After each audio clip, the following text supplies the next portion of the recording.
हाँ तो प्यारे साथियों नमस्कार, स्वागत है आपके अपने YouTube channel runs mathematics classes में। पिछली वीडियो में हम लोग देख लिए थे विलोपन विधि और उस विधि के तहत हम लोग x और y का मान निकालना सीख लिए थे। आज हम लोग डिस्कस करने वाले हैं x और y का मान निकालने के लिए एक नया तरीका जिसका नाम है प्रतिस्थापन विधि। क्या नाम है बाबू? प्रतिस्थापन विधि।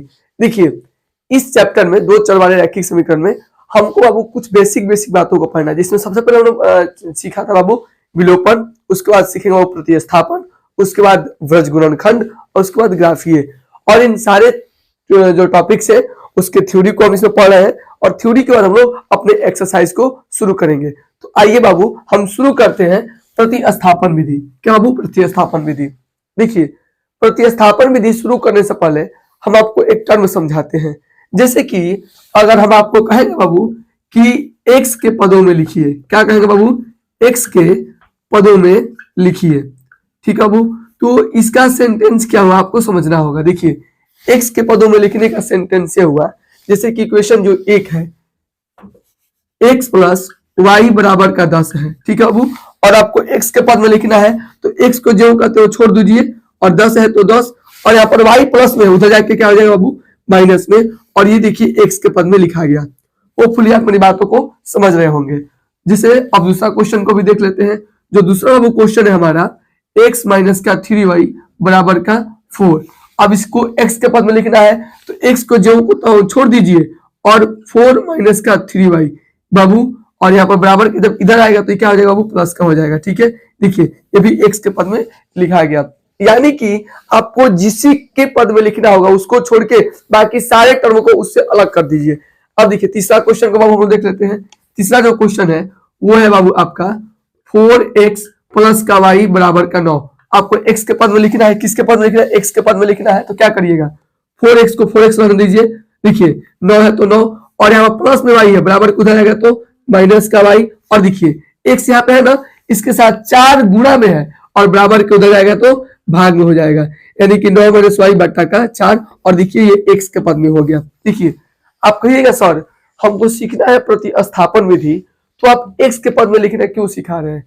क्योंकि बाबू अगर हम आपको डायरेक्ट प्रतिस्थापन विधि समझाते हैं तो हो सकता है कि आपको कुछ डाउट हो जाए, इसलिए आपको हम बेसिक से सारी चीजों को बताते हैं ताकि आपका बेस एकदम मजबूत रहे। देखिए ये वाला क्वेश्चन को भी देख लेते हैं।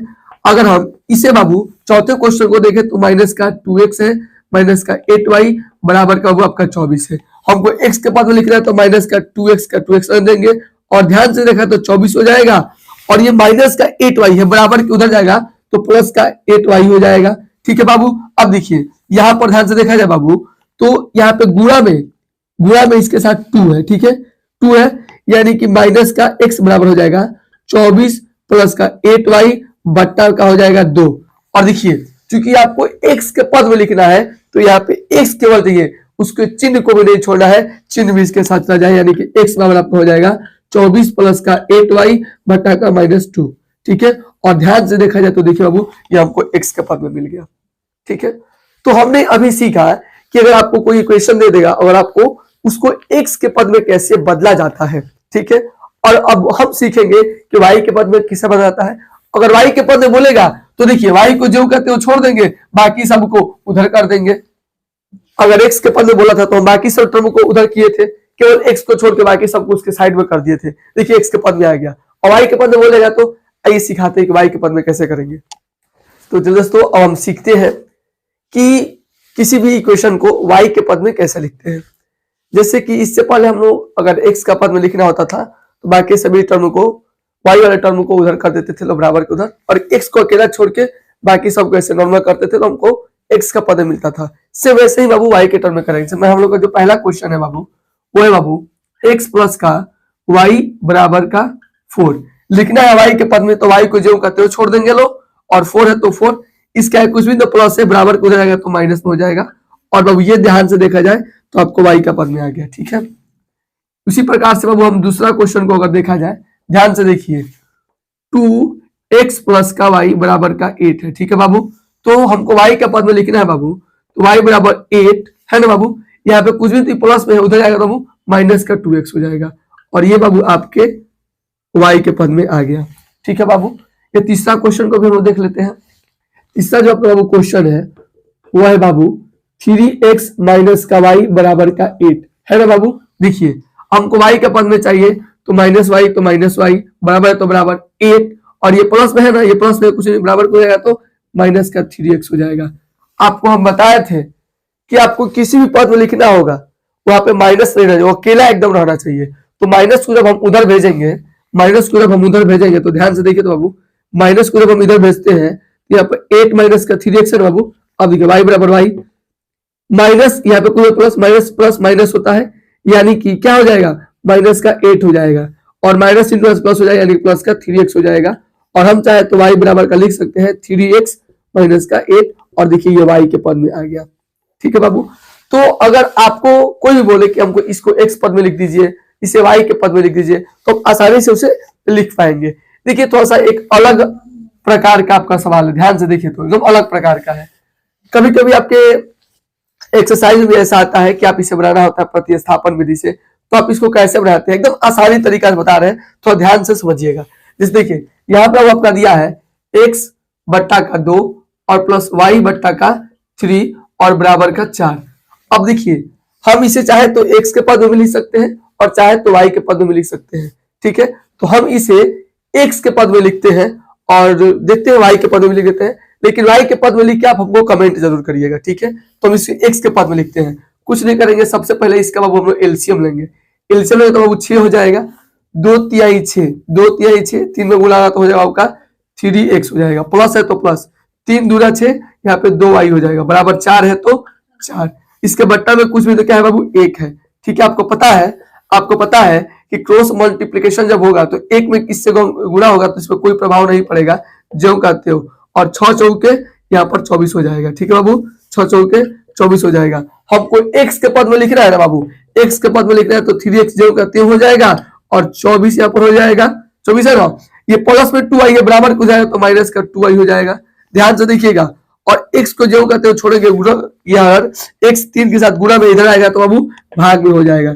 ठीक है बाबू, तो ये ध्यान से देखा जाए तो देखिए ये x के पद में हो गया, किसके पद में होगा बाबू, x के पद में हो गया। इसी को अगर हमको y के पद में लिखना होता, तो अगर y के पद में लिखना होता तो देखिए यहाँ पर 3x प्लस का 2y बराबर का 24 है ना, अगर y के पद में लिखना होता तो y को जो कहते हो छोड़ देते हम लोग 24, और यहाँ पर प्लस में है बराबर के उधर तो माइनस, यानी कि माइनस का 3x होता, y बराबर क्या होता 24 माइनस का 3x बट्टा का 2। देखिए हम x के पद में लिख दिए और y के पद में भी लिख दिए। इस तरह से हम लोग x और y के पदों में लिखना सीखते हैं। अगर आपको कोई डाउट होता है तो आप कमेंट करिए। अब बाबू हम आपको सिखाते हैं कि x को y को हम पदों में लिखना है, क्यों सीखे, चलिए अब शुरू करते हैं प्रतिस्थापन विधि। तो अब हम शुरू करते हैं प्रतिस्थापन विधि को देखना। देखिए आपको प्रतिस्थापन विधि से बनाने के लिए कहे या कोई अन्य विधि से बनाने को कहे, तो अगर प्रतिस्थापन विधि उसमें कहता है तो सबसे पहले बाबू आपको इक्वेशन को देखना है। उसमें हो सकता है कि टाइप 1 का सवाल हो या टाइप 2 का हो या टाइप 3 का हो, इन तीनों में से हो सकता है। और आप अगर इन तीनों को बनाना सीख गए तो आप आसानी से प्रतिस्थापन विधि बना लीजिएगा। प्रतिस्थापन विधि में सबसे पहले आपको क्या करना है आप समझिए। जैसे अगर हम टाइप फर्स्ट को सॉल्व करें तो यहाँ पर दिया बाबू x प्लस का y बराबर है बाबू 14। ठीक है, तो अगर आपको इससे सॉल्व करना है तो सबसे पहले आप x के पदों में लिखिए। ठीक है बाबू, x के पद में लिखिए। ठीक है, x के पद में जब लिखिएगा तो x बराबर आपका 14 माइनस का y हो जाएगा, और ये बाबू आपका इक्वेशन नंबर फर्स्ट हो जाएगा। ठीक है, उसी तरह अगर इसको देखा जाए ध्यान से तो x माइनस का y बराबर का 4 है, और अगर आप इसे x के पद में लिखिएगा तो 4 प्लस का y, और ये इक्वेशन नंबर आपका सेकेंड हो जाएगा। देखिए आप अगर इसे चाहे तो y के पद में लिख के बना सकते हैं, ये नहीं कि एक पद को आप x के पद में लिख दिए और एक पद को y के रूप में लिख दिए, तो इससे गलत हो जाएगा सवाल। आप दोनों इक्वेशन को या तो y के पद में लिखिए या फिर x के पद में लिखिए। हमारे दृष्टिकोण से x के पद में लिखिए तो बहुत ही बेटर होगा। ठीक है बाबू, तो देखिए ये बाबू हमारा x के पद में आ गया, और ये बाबू आपका ये भी x के पद में आ गया। ठीक है, अब लिखना है समीकरण 1 तथा 2 से, समीकरण 1 तथा 2 से।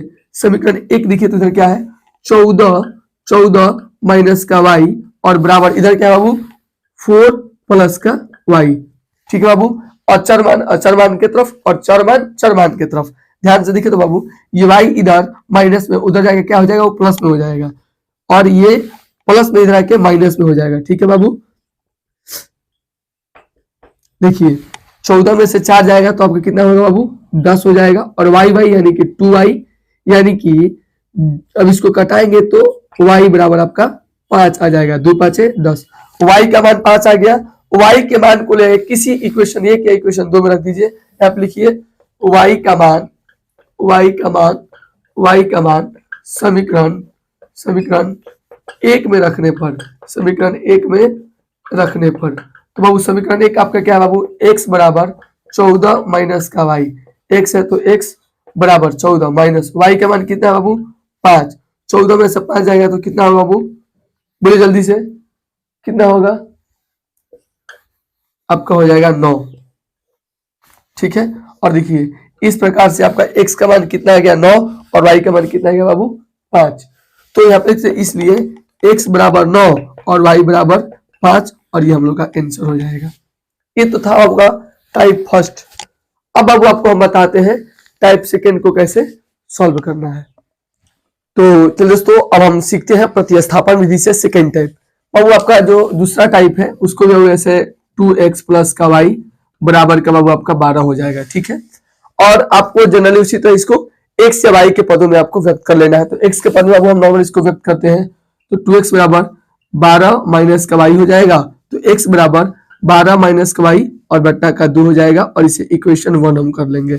ठीक है बाबू, अब उसी तरह इसको भी देख लेते हैं, x प्लस का 3y बराबर का 11 है, तो उसे x के पद में व्यक्त करेंगे तो 11 ये प्लस में बराबर हो जाएगा बाबू माइनस का 3y हो जाएगा, और ये आपका इक्वेशन नंबर आपका सेकंड हो जाएगा। जब आप उसे पद के रूप में व्यक्त कर लिए तो आपको लिखना है समीकरण 1 तथा समीकरण 2 से, समीकरण 1 तथा 2 से। ठीक है बाबू, समीकरण 1 तथा समीकरण 2 से, समीकरण 1 बाबू हो जाएगा आपका 12 माइनस का y बट्टा का हो जाएगा 2 बराबर 11 माइनस का 3y, इसके बट्टा में कुछ में तो क्या है बाबू 1, क्रॉस मल्टीप्लीकेशन होगा 1 में समथिंग से, तो 1 जो करते हो, और इसमें 2 से गुणा होगा 11 माइनस का 3y। ध्यान से देखिए 12 माइनस y जो करते हो जाएगा 11 दूना का 22 और 3 दूना का 6y हो जाएगा। ठीक है बाबू, चर वाला का साइड और अचर वाले के साइड, यानी 12 हो जाएगा, ये बराबर कितना है तो माइनस का 22 हो जाएगा, बराबर माइनस का 6y तो 6y, और ये माइनस में है बराबर को जाएगा तो प्लस का y हो जाएगा। ठीक है बाबू, अब देखिए माइनस के 22 में से प्लस का 12 जाएगा तो क्या होगा बाबू, माइनस का 10 बराबर माइनस के 6y में अगर प्लस का y होता है माइनस हो जाता है, यानी कि माइनस का 5y हो जाएगा, माइनस से माइनस खत्म, और 5 दूना के 10 यानी 2y का मान आएगा, y का मान 2 आ गया। ठीक है बाबू, अब देखिए लिखेंगे यहाँ पर y का मान समीकरण 1 में रखने पर, समीकरण आप 2 में भी या किसी में भी रख सकते हैं, समीकरण 1 में रखने पर, तो बाबू हम y का मान समीकरण 1 में जब रखेंगे तो समीकरण 1 कितना है, x बराबर 12 माइनस का y बट्टा का 2, x बराबर 12 माइनस y का मान है 2, 2 रख देंगे, बट्टा 2 है तो 2, तो x बराबर क्या हो जाएगा, 12 में से 2 गया 10 और बट्टा का 2, 2 एकम 2 और 2 5 10, x का मान बाबू आपका 5 आ गया। ठीक है बाबू, इसलिए x बराबर 5 और y बराबर आपका y बराबर कितना आ गया बाबू 2। ठीक है बाबू, और इस तरह से हम बाबू सेकेंड टाइप को अपने सॉल्व किए। देखिए आप टाइप फर्स्ट बनाइए, सेकेंड में या किसी भी टाइप का सवाल बनाइए, आपको उसे स्टेप बाय स्टेप अगर सॉल्व करते हैं तो आपका सवाल एकदम अच्छा बनेगा, सही बनेगा।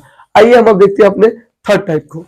तो आइए दोस्तों, अब हम सीखते हैं अपने थर्ड टाइप क्वेश्चन को। जिसे देखिए इसमें अगर ध्यान से देखा जाए तो बाबू क्वेश्चन आपको इक्वेशन के फॉर्म में दिया है, इक्वेशन के फॉर्म में, तो कुछ नहीं करना है, जनरली आप इक्वेशन को पहले नॉर्मल भिन्न के जैसे आप बट्टा पर का जोड़ या घटाव बनाते हो वैसे बनाइए, और बनाने के बाद आप जैसे ही उस फॉर्म में आ जाएगा, इक्वेशन के फॉर्म में आएगा, तो जैसे पहले या सेकंड टाइप का सॉल्व किए हैं वैसे भी इसको बनाइए। चलिए हम बना के दिखाते हैं। यहाँ पर पहला आपका जो सवाल है, x बट्टा का 3 प्लस y बट्टा का 2 और बराबर में 2 दिया है, इससे हम सॉल्व करें तो इसका एलसीएम लेंगे तो 6 हो जाएगा, 3 दूना के 6 यानी कि 2x हो जाएगा, प्लस है तो प्लस 2 तिहाई 6 यानी कि 3y हो जाएगा, और बराबर 2 है तो 2, इसके बट्टा में कुछ है तो 1 है। ठीक है बाबू, अब देखिए क्रॉस मल्टीप्लिकेशन होगा, यानी कि 2x प्लस का 3y हो जाएगा, और इसमें गुना हो तो 6 दूना आपका 12 हो जाएगा। ठीक है बाबू, अब देखिए इसे बाबू ध्यान से देखिए, तो हम इक्वेशन के फॉर्म में ले आए ना, जैसे पहले टाइप था वैसे ही आ गया, अब उसी प्रकार से अब हम इसको कर देंगे, यानी सेकंड वाले पार्ट को। x बट्टा का 6 प्लस y बट्टा का 3 बराबर का 3 है तो 3। इसका एलसीएम लेंगे तो क्या होगा बाबू, 6 और 3 कैल्शियम कितना होता है बाबू, 6 और 3 कैल्शियम यहाँ पे लिख के देख लीजिए, जो 6 और 3 का 3 से 3 दूना का 6 और 3 एकम 3, 3 दूना का 6, इसका एलसीएम आ गया 6 के 6 के पढ़ा में एक बार में आता है, 1 से गुणा होगा यानी 1 हो जाएगा, प्लस 3 दूना का 6 यानी कि 2y बराबर 3 है तो 3।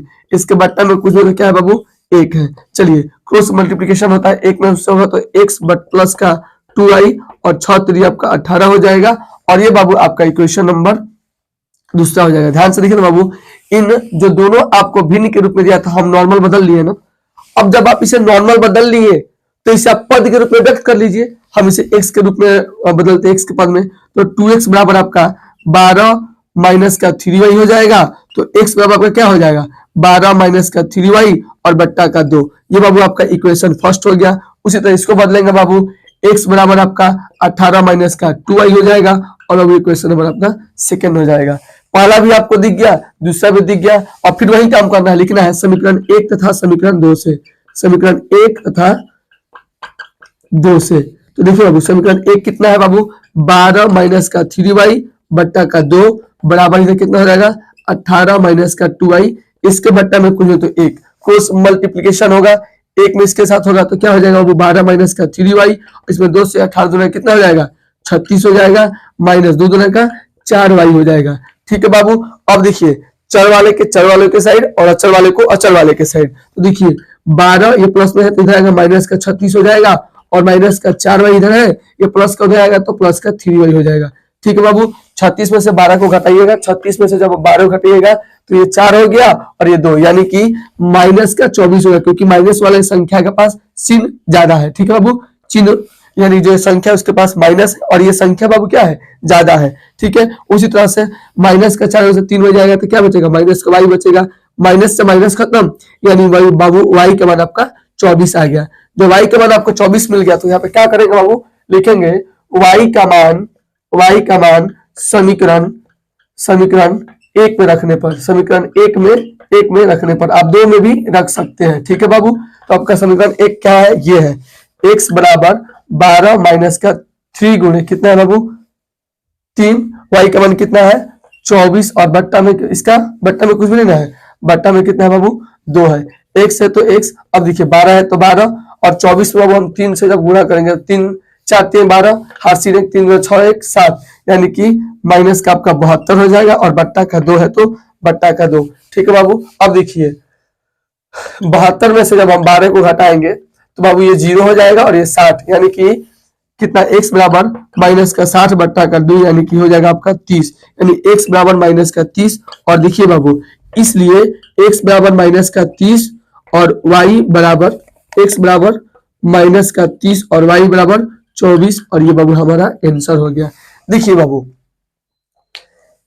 जनरली आप इस वाले क्वेश्चन को देखिए या पहले टाइप या सेकंड टाइप को देखिए, उसे हम क्या करते थे, पहले उसे हम पद के रूप में व्यक्त करते थे, लेकिन इस वाले टाइप में थोड़ा भिन्न के रूप में था, तो पहले हम भिन्न को नॉर्मल सॉल्व किए, जैसे ही इक्वेशन के फॉर्म में आया उसे हम पद के रूप में व्यक्त किए। इस बात को ध्यान रखना है कि अगर आप पहले इक्वेशन को x के पद में लिखते हैं तो दूसरे इक्वेशन को भी आपको x के पद में लिखना होगा, या y के पद में लिखते हैं पहले इक्वेशन को तो सेकंड वाले को भी y के पद में लिखना है, और उसके बाद नॉर्मल इक्वेशन 1 या 2 से करते करते एक का मान लेना है और दूसरे में पुट कर देना, आपका आंसर आ जाएगा।